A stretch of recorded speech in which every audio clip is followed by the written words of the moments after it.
Hello and welcome to a little crazy boat renovations. Hardtop roof preparation for painting. Now I've been told by the better half not to start any of my video clips with right, so or because it's becoming annoying, and I do apologise for that. I will try my best not to use those words as I'm speaking. Right, so let's get on with it. What I've done here at the moment is I've given it all a nice sand down using an 80 grit sandpaper, excuse the helicopter. And now I'm going to come over and fill all these little holes.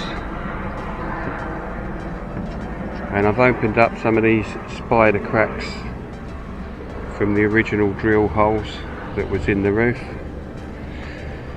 Most of these won't do anything now because the roof is so solid. I mean, it's not moving now, so they're not going to develop.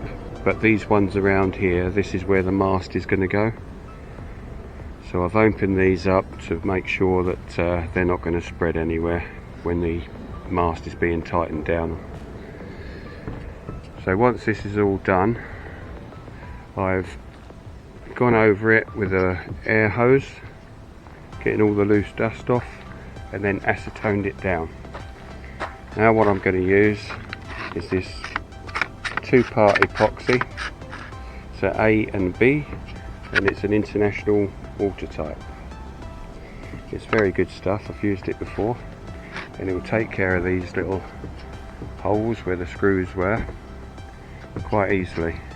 I feathered out the edges for each of the holes so that it got more grip in there. This is a 2-part mix, as I said. It was very easy because it's 50-50. Just mix it well in. It does go off pretty quick, so once you've mixed it, you need to really get it down. It's very easy to sand as well.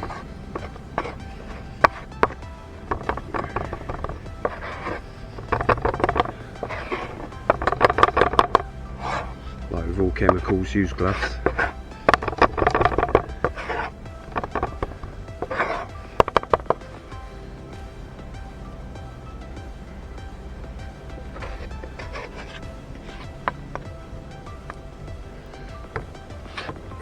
It's well mixed to me.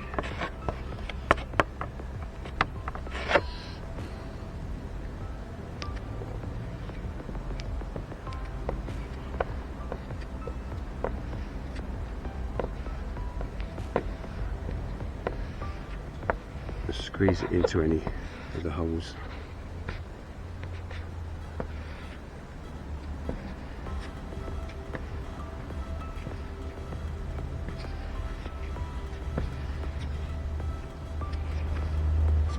Doesn't matter if it's a bit proud either, it will sand down.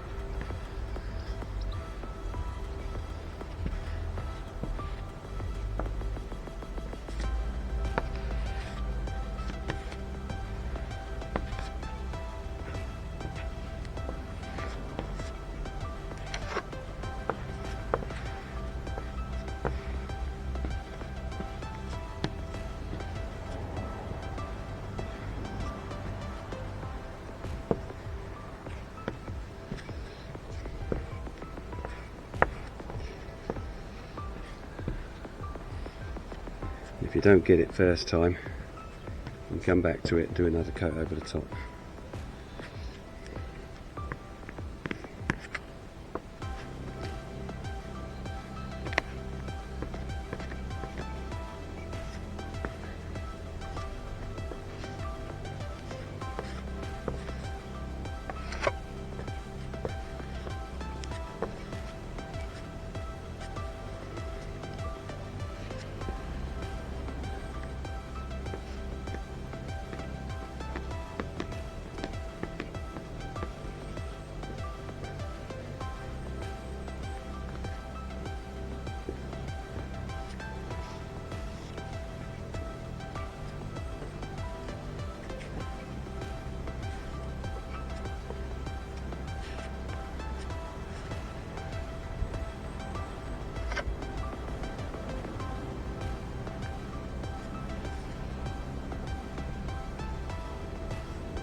That's all the surfaces glooped up.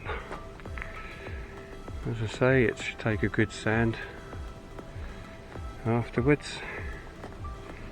I even done the holes to hold the windscreen on. We'll drill some new holes in there, make the windscreen nice and tight, no leakage.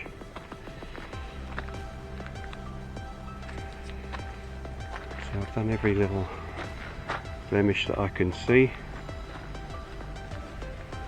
and I will probably have to leave this until tomorrow now to sand down. One of the hottest days of the year in June, and already it's rained at least 4 times today, so I'm just hoping it doesn't start again. So as I say, I'll sand this down, and then we'll see how nice it comes out. Of course, if it doesn't come out nice, you won't see the film, and I'll be doing something else. This is the next day. All the filling's been done, and I've given it a sand over with an 80 grit. Everything's nice and smooth.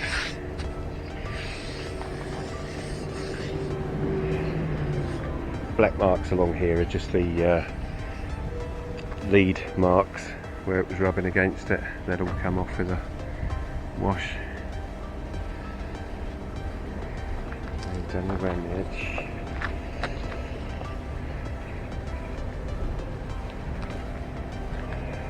So I'm going to give it a quick blow over now, like so, and then I've got to go over, so that was an 80 grit, so then I'll go over with 120 and then 180 grit, and possibly up to 220. You want to be between 180 and 220 to put the the International 1-Up primer undercoat on before the top black goes on.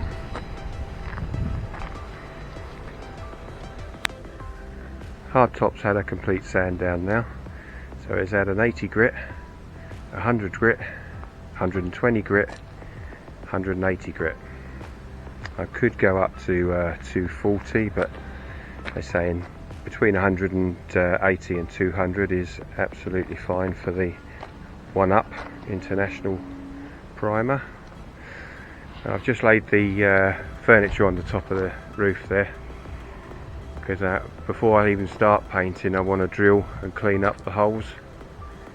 I don't want to drill through nice new paint and risk chipping anywhere. So yeah, I'll carry on drilling those, make sure they all fit where they're supposed to, and then I'll get on with the painting once I wash it down, of course. Okay, that's all stages done up until the painting. As you see, I've cut out the holes, or drilled out the holes for the various bits of furniture that's going on there. I've given it a thorough wash down with detergent and then clean water over the top.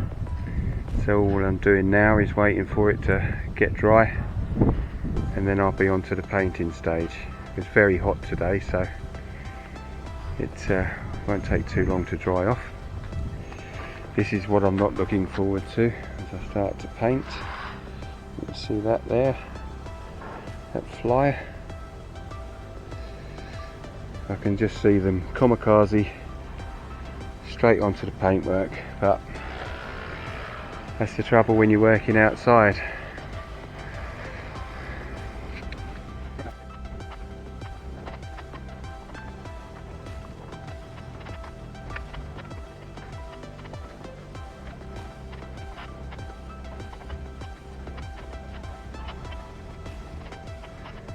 First coat on then, so how do I think it's gone with this 1-Up paint?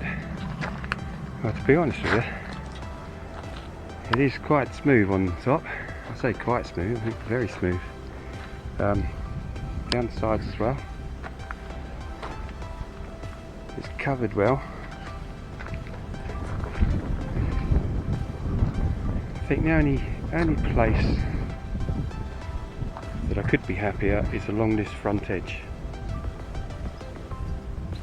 And I think that was because I went over it twice. I should have just left alone and then wait till the second coat. So it's very orangey peely along here, whereas the rest of it is nice and flat. You probably can't see that on the camera anyway. Very bright today, and it dried super quick.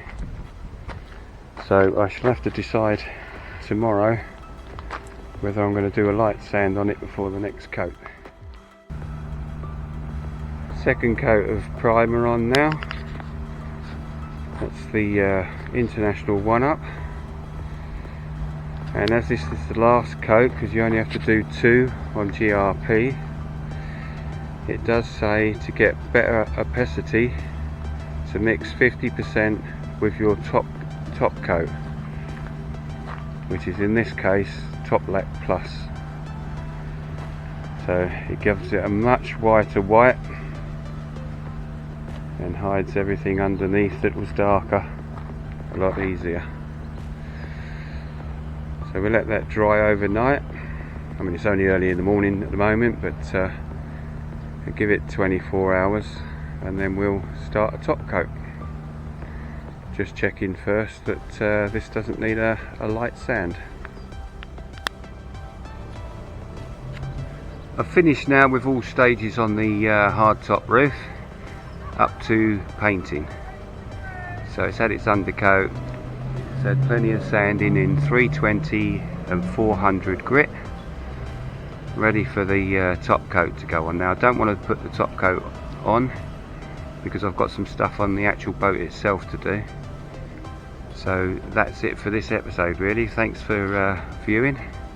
Hopefully you'll like and subscribe and come back again when we'll be on the next part of the boat and we'll be inside.